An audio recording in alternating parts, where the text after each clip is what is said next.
আসুন শুনি ৫১ সতীপীঠের দশম শক্তিপীঠ সম্পর্কে।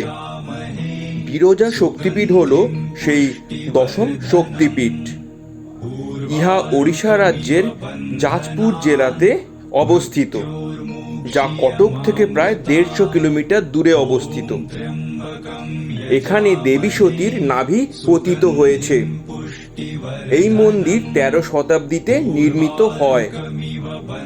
এখানে দেবী বিগ্রহ দ্বিভুজা রূপী।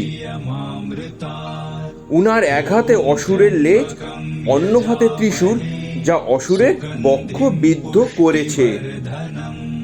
অনেক পৌরাণিক মতে এখানে জগন্নাথ দেবী হল ভৈরব। বিরজা দেবীর আর এক নাম হলো গিরজা দেবী। বৈতরণী নদী এই মন্দিরের পাশে প্রবাহিত হয়।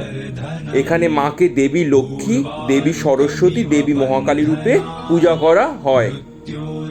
দেবী এখানে রজগুণ নাশিনী, এই কারণে দেবীর নাম বিরজা। ওং নমো দেবী বিরজাঐ নমো। ওং নমো দেবী দুর্গাঐ নমো।